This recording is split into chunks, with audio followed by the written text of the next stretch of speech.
This Soonerscoop.com video is streaming in crystal clear 4K resolution on YouTube thanks to Enjoy Vision in Oklahoma City. Don't miss a moment on or off the field. Make every day a highlight with LASIK at Enjoy Vision. Enjoy Vision. This is where Sooner Scoop LASIK. Hello and welcome back. Eddie Radosovich, George Stoya here from the Soonerscoop.com studios. Monday, September 29th. Another recruiting report coming right at you. Josh McCuistion will be joining us here shortly as Oklahoma picks up another commitment, the first offender from the 2027 group. Now, pretty good class so far. Yeah. Mikhail McCreary makes the announcement on Monday morning. Before we get to all the recruiting stuff, Josh was out seeing Luke Wilson, the 2026 offensive tackle commit. Our guy Harry went up to Bixby Jenks. That was a really good game for one half, and then Bixby, the number one team in the nation on the Massey rating, kind of ran away with it, getting a better look at 2027 offensive line commit Kaeden Penny.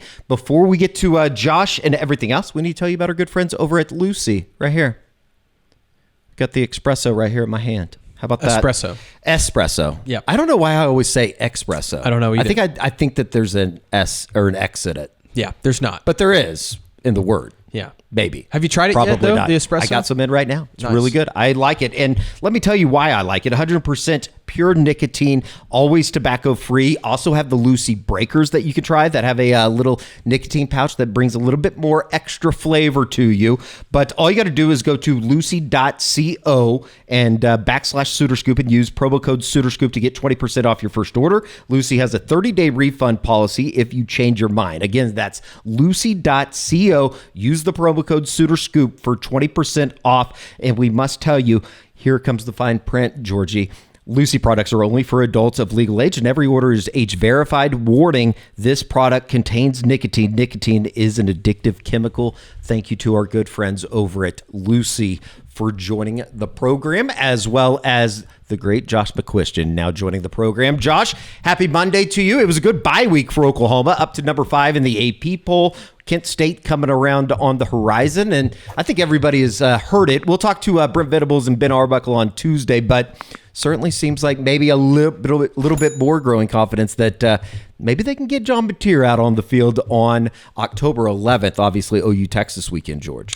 We'll see. I'm still a little skeptical. I am too. I also am one of those people that's like, if he's not 100%, don't throw him out there. Like, sure, obviously you want to win, but you don't want to jeopardize your season either. So I don't know. It's going to be interesting. It's going to be a circus next week. But I was telling you earlier, if John Mateer wasn't hurt, obviously you don't want him to be hurt, but there's some fun storylines this week. Get to see Michael Hawkins. I'm interested to see how much has he improved this year. So it should be a good week here in Norman. We'll have a William and Lauren practice report on Tuesday after we hear from Brent Venables as well as Ben Arbuckle on Tuesday morning over at the stadium. Josh, great weekend in college football, though. The games were fantastic. I know this is a recruiting report, but what a spectacular weekend it was. And man, the way it closed out, Eddie, with the Oregon Penn State game, the Georgia Alabama game. I mean, talk about a way to cap that day. And even going back to Friday, Virginia and Florida State playing a classic game, and the big upset. I mean, that was just it's so guys. We talk about this all the time. Like the weeks when you're like, oh, it's going to be huge, it's going to be massive. It never lives up to it. And the weeks when you're like, oh, it's going to be a dud. That's when you get the really exciting stuff. This one lived up to it. Yeah. This was one of the great weekends I can remember in college football. Dan Lanning looked like any of your friends after the game that might have got into an 8-ball over the weekend. It's the internet meme. Like my buddy showing up out of the bathroom suddenly not drunk. I don't know what happened, but that is that was some vibes. That was an interesting thing to see in Happy Valley. But I'm sure he was just jacked up on the game itself. We know him to be a very low-key guy in general. I think he was just excited. Penn State fans would love to see their head coach have that type of fire, I guess you could say, as they fall to another top 10 opponent. So, all right, this is the recruiting report. Oklahoma obviously dips back into 2027 on Monday morning, and it was a name that I think we talked about over the weekend, of course, on the Crimson Corner, Josh, but Mikhail McCreary, the 4-star 2027 quarterback out of San Antonio Johnson High School, the third top 200 commit for Oklahoma in the last 4 days in that 2027 class, and the first defender, the first guy on defense from the 2027 group. He makes the announcement on Monday morning. Yeah, obviously, this is what Oklahoma needed. They needed somebody to bring a little balance. It's crazy. Guys, it's so funny because you think about it, like, where should Oklahoma have momentum right now? It should be on the defensive side of the ball, but it's been so heavy to the offense with the commitments of Kaeden Penny and Cooper Hackett last week. Obviously, Damari DeZern the week, I guess 2 weeks before that. So there's been a lot of positive momentum offensively, and that's obviously a great thing too. But it's interesting, and it's kind of surprising to me that this is where it started. I mean, and I guess maybe it shouldn't be, because you look back through the years, Oklahoma's had a lot of success in San Antonio through the years. You go to Cibolo, you go back, a guy like Jacob Gutierrez at Madison, Corey Bennett, they've, and not just like, good recruiting wins, but guys who have been good players for them. They've landed some difference makers. And I think that is, there's something about San Antonio. And guys, I was actually there this weekend, so I don't know if there's like some similarities in like the feel of the city. Like San Antonio, Oklahoma City have some similarities to me. But again, like there are some common ground. But I do think that it's an area they do well. And again, McCreary is a guy that it makes a ton of sense for Oklahoma because he's just so versatile. He can do a lot. I was going to say, this is a guy that we saw, as you see on the screen here. He camped at Oklahoma over the course of this past summer, and certainly one of those guys that kind of fits the bill of what Jay Valai has started to outfit his group with. Versatility as well as extremely long, Josh. Yeah, and this is a guy, now that I watch this video, I'm like, he did work some at corner. I remember him at safety at camp, so there was a little bit of both in what he did. But I mean, that's what I'm talking about when I say he's a guy that can work in a lot of different ways. Like, he can do some different stuff. He plays corner at Johnson. And you can tell just looking at him, he's a big, long guy. I mean, he's got a lot of size to him. Does some return stuff for Johnson. I think he had a big, I can't remember if it was a punt or a kickoff on his highlights, but definitely a guy that has some ability in the return game as well.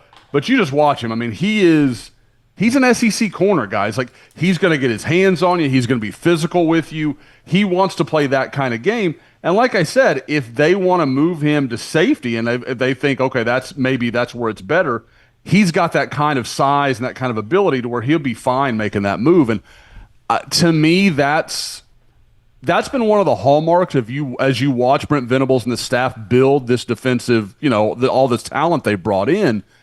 These are guys that it's not like, well, if he doesn't succeed as this, it's over. It's guys that, okay, if he doesn't do this, we can pivot to this, and it kind of gives them a lot of depth. It's why we see all this cycling through in the secondary where, okay, Kendall Dolby, okay, we can work him at corner, we can play some cheetah with him. It gives them a lot of versatility, whether it's because of injuries or because a guy's just playing well and they want to get him on the field. They can move bodies around really easily. Josh, tell us a bit about his recruitment. Was this a surprise that he went ahead and committed? I know that Texas Tech was very involved, some other schools, but why did he end up, I guess, choosing OU? Yeah, I think it got sped up recently because he'd put out a top 8. I think it was about 2.5 weeks ago, something like that, 2 weeks ago, I believe it was coming right out of the OU visit when he was in town for the Auburn game.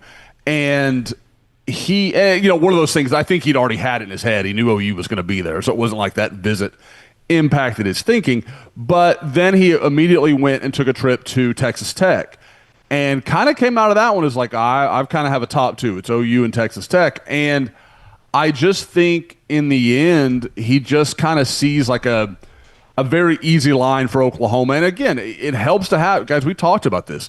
Helps to have a guy like Cortland Guillory playing a ton of football as a true freshman. That's an easy thing to sell. You got a lot of young DBs playing a lot of football for OU, and that's something you can present to these guys. You can have that conversation. So I think that was part of it. I don't think this was Mikhail's plan. Like that was never something he's laid out to me in our conversations.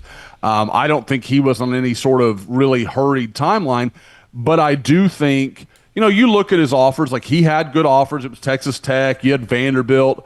Houston was involved in there. Texas A&M was involved. So, I mean, there were some good opportunities. But I think with the start that Oklahoma has had, with what they're doing on the defensive side of the ball, and he talked with our guy Sam Spiegelman about that a couple weeks ago, just how much he loves what Brent Venables is doing on the defensive side of the ball, the calls, how aggressive they're being, leaving their guys out there, their DBs out there to make plays one-on-one. It's not just pure zone all the time. So I think there was a lot he liked. He just kind of related to. So I do. I think this is a little bit of a hurried, just not hurried in the sense that like he didn't think it through. Just this is a little faster than he expected it to go. Oklahoma now up to 5 commitments in the 2027 class. Obviously, they got the 2 offensive linemen last week joining Luke Wilson, who you saw. We'll talk about 2 of those guys, Kaeden Penny and Luke Wilson, here shortly.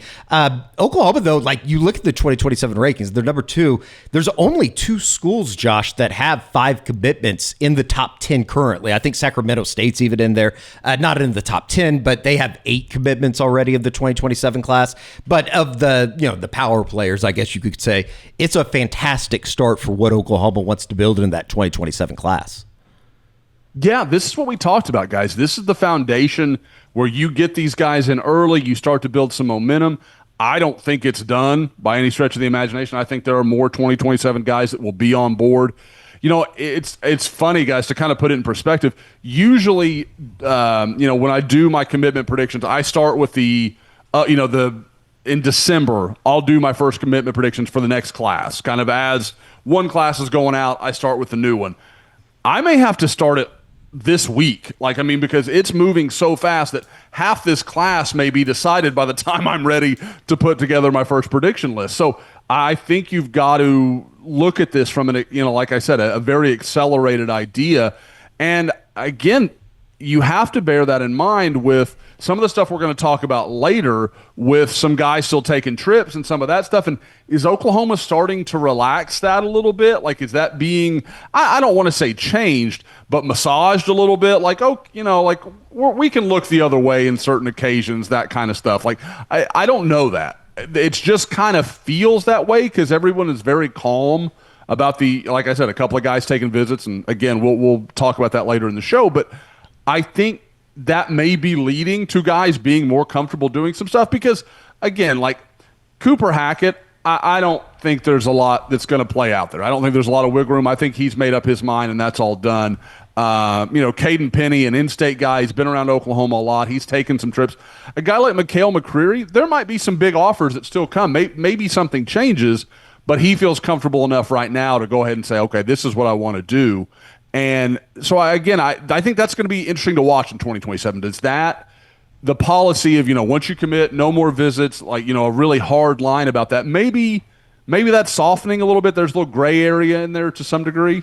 Hey, everybody, just wanted to stop down and tell you about Huel. The mornings, they suck for me because obviously getting up, doing radio, that kind of stuff, I never have time to drink or eat or do anything. But now with Huel, I can do so, and I've done so. It's chaos a little bit in the Radosevich home in the mornings, George. And all I do is I get my shaker out. I can throw in some of the Huel ingredients, and boom, ready to go for radio. Yeah, it's a full meal. I've tried the iced coffee here, ready to drink meal, and it's delicious. And it's very filling, 400 calories, lots of protein in this thing, 35 grams of protein, iced coffee flavor. They got all sorts of flavors. I think we also got the chocolate right here. So lots of really good stuff. They also have these daily greens drinks. I like those. Yeah, I know. So get that on the go. 27 vitamins and minerals. Huel has all the nutrients that you'll need to thrive. And the best part about it, it's a complete meal. So you're good to go for the boarding session or the afternoon session, whatever you may. Today, you can go and get Huel for yourself. 15% off with exclusive offer for new customers only with the promo code SuitorScoop. That is the promo code SuitorScoop. So once again, go to Huel and Huel.com/SuitorScoop.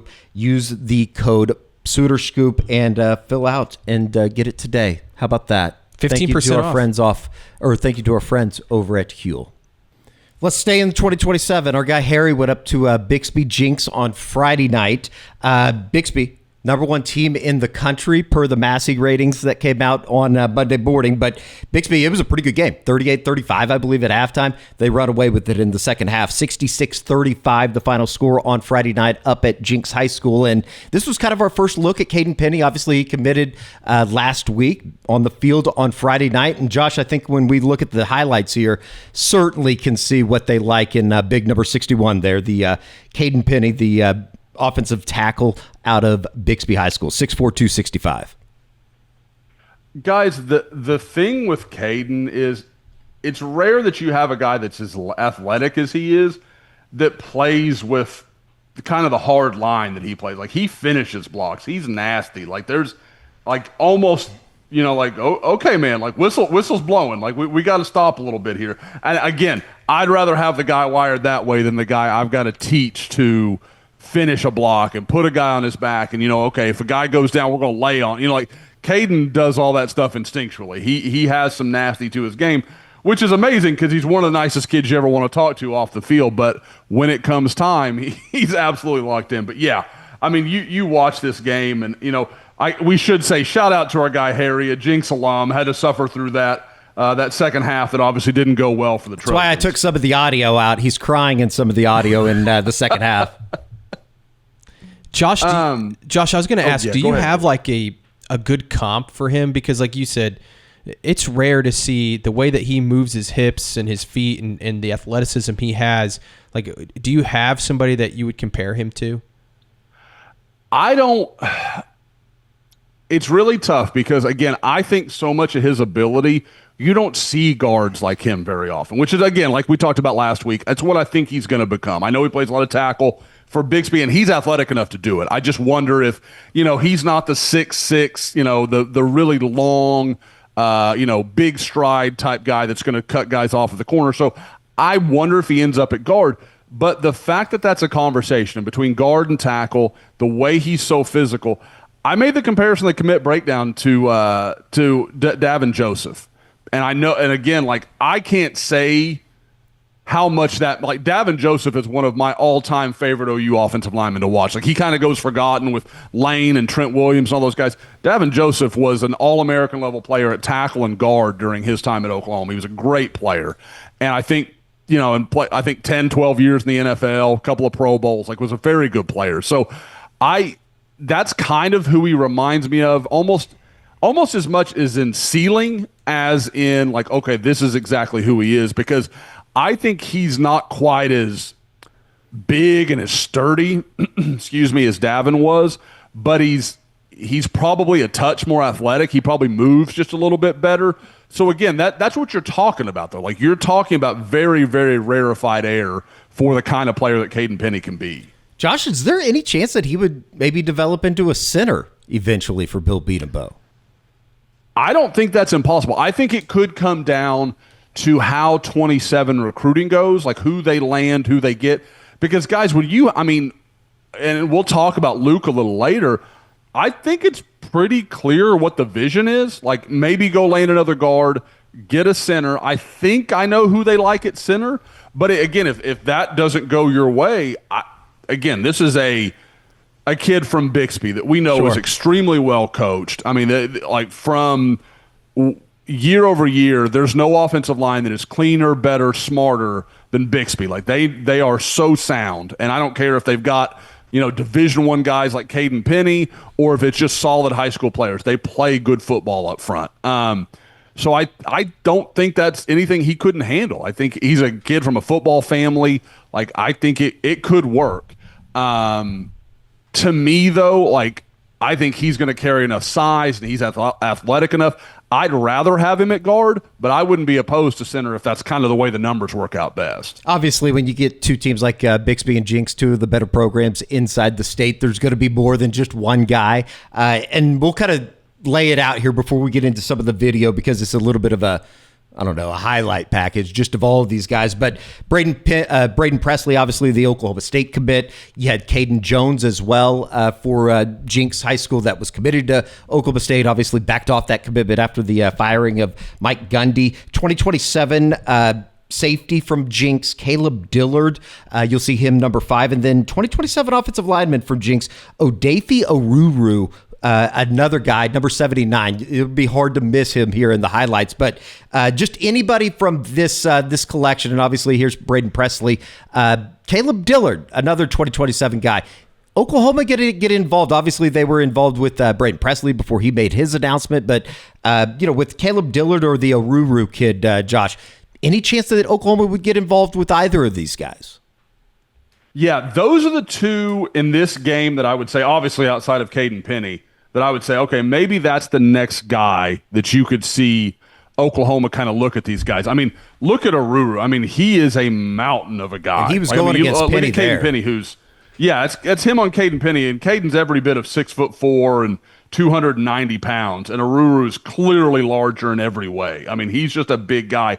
And I'm really excited to see him here, guys, because when I went to see him in the spring, he had some sort of ankle injury, and you could just tell he wasn't moving right. He was kind of toughing it through practice, but is a good athlete. I know the guys at Jenks love him.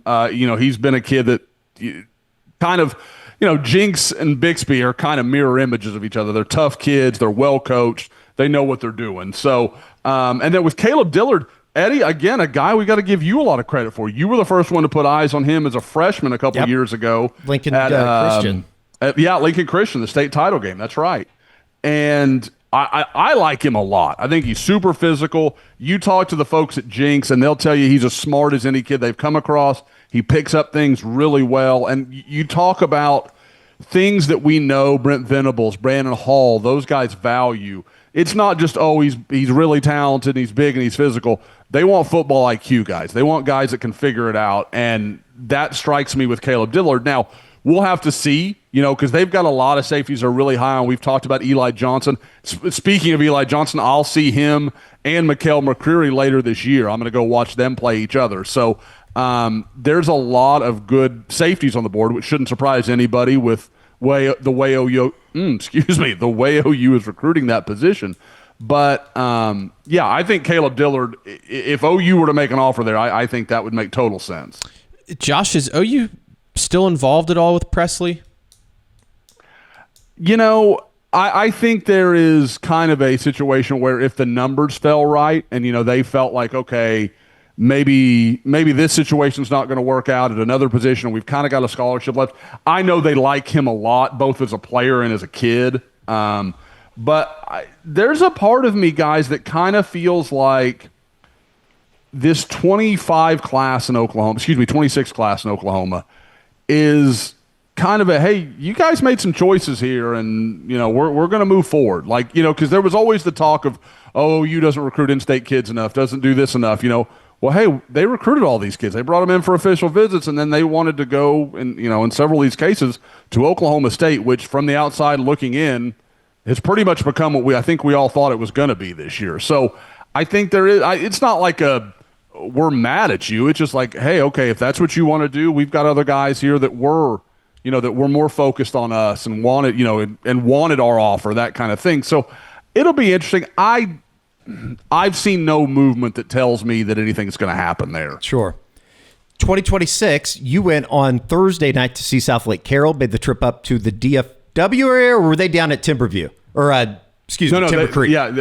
It was over in Keller, Keller, South Lake. I don't think I realized how close they are together. They are literally next door to each other. All right, well then, fair enough. You went on I-35 North. How about that from Houston? Yeah, there you go. Just in terms of seeing Luke Wilson, obviously South Lake Carroll, one of the powerhouses in the country right now, and you turn on the tape, and once again, another guy that he sticks out from just about everybody else, and he was that first guy to kind of fall in line here with Oklahoma's 2027 class. You guys know it. I say this all the time, especially at positions where size is important. I want to walk out there and know who I'm looking at. And considering they've got 2 Division I offensive linemen, guys committed to major Power 5 schools, between Luke and Tristan Dare that's committed to Michigan, there was no doubt. Luke Wilson's a good-looking dude. And I came away really thinking, and guys, I don't know how well you remember him from summer camp. I feel like he's trimmed up a little bit and looked a little cleaner to me, starting to get a little stronger, a little more muscle. And again, I didn't think this was a dominant performance from him. Like I thought he was solid, but what you can see is a lot of room for growth. Like there's still his body type is exactly what you're looking for. And as I was saying earlier, when you talk about the 2027 class, Cooper Hackett is your prototypical left tackle in a couple years. Like that's what you want it to look like. Kaeden Penny, like I said, I think could be an All-American level player at guard. I think he's that good. Luke Wilson, watching him, he's a right tackle, guys. Like, I mean, that's what he looks like to me. You look at his lower half, he's not built like a guard. He's got the length of a tackle. He doesn't have, I kind of wonder, like, is he a tweener? That's not what I see. I see a guy that is not elite athletically, but he's very physical. He wants to mix it up. He wants to get his hands on you. He'll play with some violence. And again, there is so much room for him to get better as he continues to work on his feet and hand placement and all the little technical things he'll have to get better at. But you can start to see the vision they have for this 2027 offensive line. Josh, when he gets on campus, what do you think is going to be the number one thing Bill Bedenbaugh works on with him? I honestly would probably guess that it's pad level, and not surprisingly for a guy like you see him right there, like he comes off low and then he gets too high, but he's so big at the high school level. And Timber Creek guys, not any of their parents that are watching this, I apologize. Not a very good football team. God bless. They got beat 55-13 on Thursday night, by the way. Yeah, and it wasn't that close. I mean, I'm just going to be real about it. It was a tough night for Timber Creek. But he is, again, he's 6'6". He's a huge guy. And I don't think and again, it's so unfair to compare to Cooper because he's just so athletically gifted, but you can kind of see the difference. Cooper is such a natural knee bender, and it's so easy for him to stay low and get underneath guys. And not that he always does it. I'm not saying he does. But with Luke, there's a little more work there, and he's got to be a little more engaged in that and that sort of thing. And again, that's all fine. That's completely normal. I see there's absolutely a path where he's a very good player for Oklahoma, and he's a Bill Bedenbaugh kind of guy where he's going to need a year or two to develop. He'll get bigger, he'll get stronger, and I think he's probably the guy that maybe he's that guy that you're running GT counter behind for years to come because he's that big mauler that kind of gets out in front and leads while the two guys are pulling behind him. So again, like he's not going to excite people in the same way Cooper does because it's not flashy, but he's really good, and he's kind of that linchpin you sometimes just need on your offensive line. I would say that you don't have to step on much of a limb to say that Kaeden Penny, Luke Wilson, they're going to be playing well into December with both Bixby and then obviously South Lake Carroll. Both those teams are going to be doing making runs for state championships as one does. Just in terms of 2026, guys, I know that we had some stories up on the website on SoonerScoop.com on Sunday evening, Josh, and you had alluded to it during the beginning of the program. Deacon Schmidt the Oklahoma commit took a visit to Colorado for the Colorado BYU game over the weekend, and then T-Rod Richardson made his way down to Oxford to go to the Ole Miss LSU game. Certainly sounds like the reviews from both of those trips, Oklahoma doesn't have much to really worry about just in terms of their commitments to Oklahoma in the 2026 class. Yeah, with Deacon Schmidt, like you heard that one and it was kind of like, okay. Like, do I really see? He could have picked Colorado when he picked Oklahoma. Like, I don't know what Colorado would have done from now or from then to now to really change any of his situation. And talking to Deacon, he was, I would say I sent it because I just sent him a text. I kind of thought I knew what this was. And he sends it right back, and he's like, I'm 1,000% committed to Oklahoma. I had a night off. I decided I want to go to a game, and so I went to a game. OU knew about it. It was not like nothing I've heard made this sound like any big deal to me. I just, it's a close – he lives about an hour from Boulder, so it wasn't a big deal. And that seems to be how it's being treated by everybody. With T-Ron – it's an official visit, so that's a little different in that it, there's some machinations, there's some things that have to go, and T-Ron made some comments to our Ole Miss side about, I'm still talking to Ole Miss and still kind of having conversations, and you never know what can happen. Now, I spoke to T-Ron last night too, kind of same deal, very clear, like I'm committed to Oklahoma. The only thing is we know NIL is a big deal at Ole Miss. Obviously had a big win. He got to see him have a big win over LSU. That's going to create some momentum. So I I would say I'm going to keep an eye on that situation, but I do know he loves Todd Bates. There's a good relationship there. Oklahoma has been very clear they are willing to do the work necessary in NIL when it comes to a few key positions, and certainly defensive line is one of those. So I don't think it's a situation where Oklahoma is just in trouble, because Ole Miss will just, money whip something. I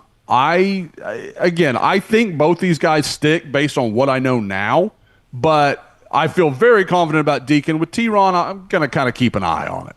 That kind of leads to the conversation that we were having. I mean, has Oklahoma kind of backed off the stance of once you're committed, don't take any more visits? It seems like that certainly seems to be the case with both of these guys. And to be fair, it feels like that is something that they've situationally kind of chosen when it, we go back to Colton Vosick a few years ago with the Texas visits and those kind of things. Oh, you didn't, immediately, make it clear to all the media that covers recruiting, we're letting go of this guy. There was none of that. So I do think they have shown ability to be nuanced with it. It's not a hard line all the time, which, to their credit, I think is the right way to handle that. But it kind of, like I said, they knew about it. I'm almost certain they knew about T-Ron. I'd be shocked if they didn't. I know they knew about Deacon, and there was no big panic or concern over it. And we knew, go back to the spring. Jaden O'Neal was taking some visits, and there wasn't a lot of panic about that. And you can argue about why that was with the Bo Bentley situation or whatever, but it does feel like they are at least kind of saying okay, sometimes this stuff's going to happen. If it becomes a habit, okay, maybe we have to kind of really look at the situation. But I don't think it's just we burn the bridge immediately kind of situation. No doubt about it. And then back to 2026, before we get out of here, the last one to throw to you, certainly seems like maybe possibly there's some movement with Braden Allen, the Tulane commit that was up in Norman for an official or for a visit a couple of weeks ago. Any more movement just in terms of maybe him backing off a pledge from Tulane, committing to Oklahoma? I know that he had talked about maybe some other trips. I think Colorado was one of those that he had talked to you about. You can see the interview that Josh did on our CitrusScoop.com editorial page with Braden Allen from a week ago when you went over to Lafayette. But any more movement there? It just seemed like that was one of those guys that we were keeping really close tabs on coming out of the Auburn weekend. Yeah, this is one where I talked to some people. My understanding is Braden didn't go to, he took his official to visit to Colorado this weekend, but I don't believe he got there until Saturday. So I believe he left this morning to head back to Louisiana. So there hasn't been a lot of feedback yet on how things are going. It's really interesting having conversations with people because when you talk to some folks around Norman, there's some vibe that things are in good shape. And I know he's kind of indicated that, when I was there a couple of weeks ago and talked to him, and we kind of joked about, he mentioned maybe taking an Oklahoma State official and looking at a couple other schools. It sounds very much like once he took that Oklahoma visit, he's like, well, I've already set up Colorado. I'm going to go to Colorado, and then I may come home and, come to a decision kind of thing. Tulane is still very much in this, and you talk to some people around Tulane, I would say that story for them has changed because what I'd heard a couple of weeks ago is they were very concerned about Oklahoma, and now there seems to be some confidence around Tulane. They think maybe they can keep him in the class, which obviously would just be a huge win for them. But I've gone back and forth a little bit about this. Is how does his situation relate to Davian Gross? Can Oklahoma take both of them? They're different players, so I don't know that it has to be connected. But do they need to take more than, do they want to take 4 receivers? Or they want to take 3 and save one of those guys for next year in 2027 where we're talking about all this momentum and, you want as many scholarships available as you can have with all this in-state talent they've got. I don't know that we know those answers yet, but I think it's going to be really interesting to follow. I will say that I think we're going to know something. By the time we make the next recruiting report, I would bet we know something on Braden Allen. And I would also say, too, this might be the same situation with Davion Gross. With the Florida situation, who knows what's going to happen with John Summerall by the end of this year, because I think a lot of people have tabbed him to kind of be in that upper tier. Yep. If you're at an SEC school looking for a coach, maybe at Arkansas, maybe a Kentucky, obviously having been a former player and a former coach in Lexington. Josh, I did want to ask you, kind of going off that, Eddie, we asked you last week about when Mike Gundy was fired, would OU be interested in any OSU guys in that class? Same question for Arkansas. Is there anybody that maybe catches your eye that maybe Oklahoma might say, hey, your coach just got fired. Would you be interested? Also, would you hire Bobby Petrino, Josh? You know what? What I think is interesting with the Arkansas, I'm gonna go to the second part easy because I kind of have second part first because I kind of have an opinion on that I think is interesting. What if, guys, they hired Petrino? Because who else is going to hire Bobby Petrino as their head coach at that level?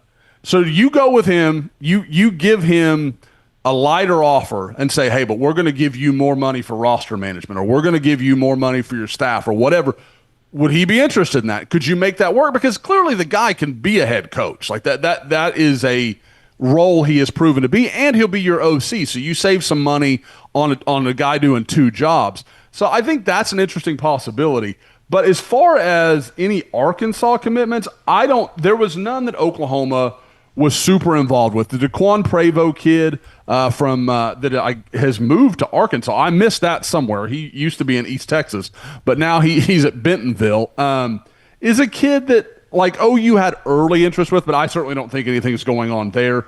They've got a couple of in-state Oklahoma kids, Adam Austin from Lawton Mac, Colton Yarborough from Durant. So there's been some overlap, but there hasn't been anybody that I would just say oh yeah, Oklahoma's definitely going to look there. Now, a name that I will say, and I'm trying to find him because he's got kind of an interesting name if it's the kid I'm thinking of, and I can't seem to find him. He's already decommitted. That's where I'm going wrong. They have a couple of guys that I think would be of some interest, and it is – where is this kid? Is this the linebacker? Okay, well – yeah. Oh man, I can't remember his name I'm butchering this whole segment, but yeah, he just decommitted this morning. JJ Bush, yeah. Caleb Gordon, Yes, JJ Bush, yes, it is. I believe that is who I'm thinking of. Yeah, the kid from Alabama. Yeah. I could see that maybe because we know they're still looking at linebackers, but I think that would still be relying on the Jacob Curry situation, which Sure. I do think Oklahoma still feels good about. So we'd have to watch it a little bit. But if you told me, that went bad and then maybe in early November the Bush kid had an OU offer, I don't think that's impossible to see. Very interesting. It'll be something to keep an eye on here as a lot of schools out there start to make kind of decisions for the future. Obviously, you got to get out and start building to December. If Florida goes and gets beat by Texas this weekend, maybe Florida makes a move. Who knows? Yeah, it's going to be certainly interesting to see what happens with Billy Napier and the Florida Gators. The pot seems to be warming up in Auburn as well. That seems to be going sideways fast. I was joking with George before we got started. It took 2 weeks basically for that Auburn fan base to go, we're going to win a national championship, Hugh Freeze, Jackson Arnold, to not only do they want to bench Jackson Arnold, but they want to fire Hugh Freeze. Yep. And I don't know, just kind of seems like the typical Auburn experience from what I know over the last year and a half in the Southeastern Conference. All right, very good. Oklahoma gets a commitment on on Monday morning. Mikhail McCreary, the first defender to join the 2027 class that is now number 2, or I guess holds firm at number 2 in the country. Trying to fast forward Kent State week, aren't you? Well, yes. To be honest, yes.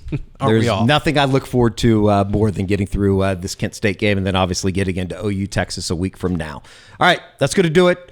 Good recruiting report. Plenty more coverage to come from Mikhail McCreary. Josh has 2 articles up. Haven't talked to him after the commitment or before the commitment that we had ready to run. And then also a breakdown on what Mikhail McCreary is bringing to that 2027 class. For Josh and George, I'm Eddie. We'll see you back here on the SoonerScoop.com YouTube channel.